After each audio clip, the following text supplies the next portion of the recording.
Suqatra. Suqatra waxay dhacdaa badweynta Hindiya xeebaha geeska Afrika, ku-aadka degmada Calawle ee bariga Soomaaliya iyo albaabka bariga gacanka Cadan.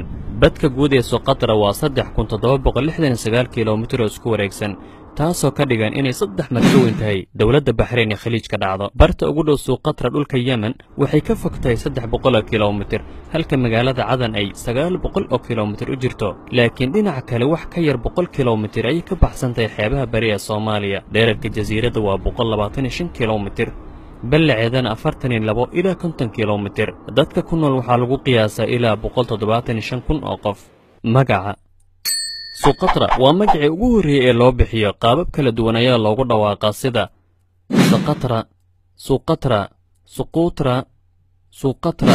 Inkastoo Yaquut al-Hamawi uu leeyahay magaca Suqatra waa Carabi, haddana waxaa la rumaysay in asal ahaan magacan uu ka soo jeedo luuqadda Sanskrit oo ah luuqad Hindi qadiimi ah, oo waxaa la leeyahay magaca Suqatra wuxuu ka imaaday Sukhatra oo micnaheedu yahay jasiirad. Sidoo kale Duwayfa Sukhatra, jasiiradda sacaadada. Sidoo kale arshiifka ama kaydka taariikhda Gariiga waxaa ku qoran in loogu dhawaaqo Du Sakaridis. taariikh ahaan tuulo lagu magacaabo Raakif oo dhacda bariga jasiiradda Suqatra ayaa waxaa laga helay raadad ama goob kumanaan sano ka hor lagu samayn jiray dhagaxaan loo adeegsan jiray adeegsiga bini'aadamka.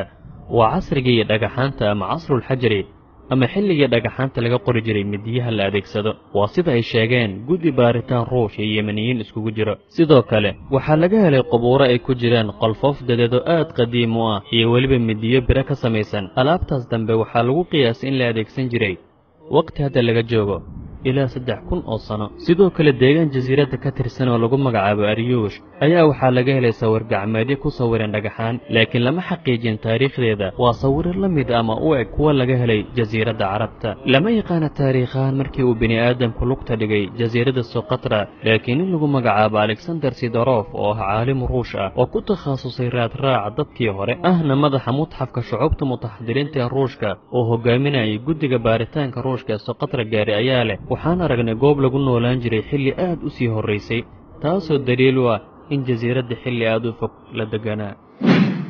dadka ku nool jasiiraddan sida ku qoran arshiifka ama kaydka caalamiga ah waa dadkii ximiiriyiinta Yemen ee ka soo haajiray Mehera oo Yemen ka tirsan, iyo weliba Yemeniyiin mar hore ka soo haajiray Afrika. waxaa muhiim ah inaad ogaato in 3,000 oo sano ka hor waa xilligii uu dumay biyo-xireenkii Ma'rib in Yemeniyiin fara badan u haajireen jasiiradda Carabta qaybaheeda kale, dhulka Shaam ilaa Afrika. suuratu Saba ayaa arrinkaas ka warrantay.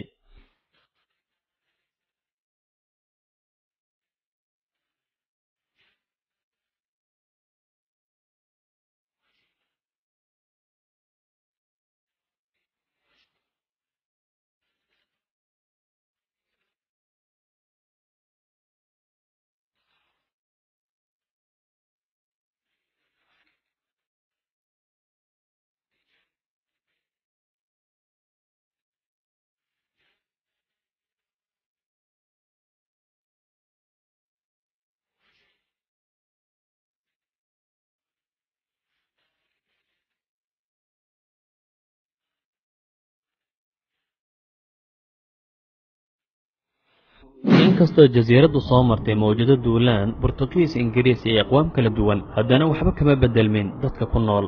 sida ku qoran kitaabka lisaanul carab ee Xamadaani qoray, asalka dadka jasiiradda degan waxay ka imaadeen Meher ibnu Xiidaan.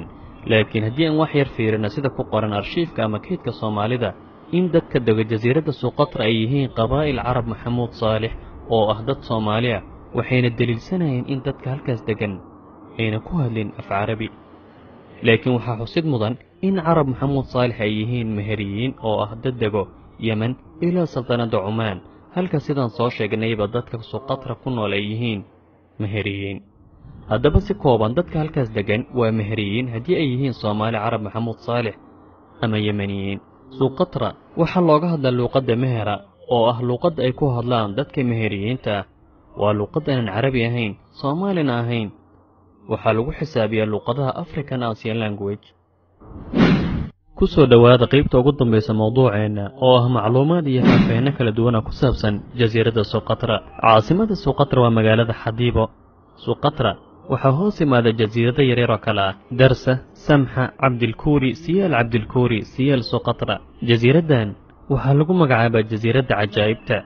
waxaa ku yaalla geedo aanan ku oolin meel kale oo caalamka oo dhanna. sidoo kale waxaa ku nool duurjoog kala duwan, shimbiro aanan laga helaynin meel kale oo caalamka. waxaa la diiwaan geliyey in 850 nooc oo geedo kala duwan ay ku yaallaan suqatra, 270 ka mid aanan laga helaynin meel kale oo caalamka ah. waxaa kaloo jasiiradda ku yaalla 10 nooc oo dhir ah oo qarka u saaran inay dabar go'aan, meel kalena lagama helo caalamka oo dhan. geedkan aad sawirkiisa daawanaysaan waxaa lagu magacaabaa geedka dhiigga walaalaha. meel kale caalamka lagama helo, keliya suqatra ayuu ku yaallaa. waxaa ku nool jasiiradda ilaa 179 nooc oo shimbiro ah oo intooda badan aanan laga helin meel kale caalamka. waxaa ka mid ah shimbirka alhaasija, wuxuuna leeyahay cod aad u macaan oo dhagaha soo jiidanayo, iyo noocyo xunshooyin gorgor kala duwan ah. heerkulka jasiiradda waa mid iska dhexdhexaada una badan wax yar dhinaca kulaylka 27 ilaa 30 digrii inta u dhaxaysay darajadu gaartaa. dhanka qaabka dhulka ama waxa lagu magacaabo tadaariis, jasiiraddu waxay leedahay dhul kala duwan haddii ay noqoto dhinaca buuraha, bannaanada, togaga waaweyn.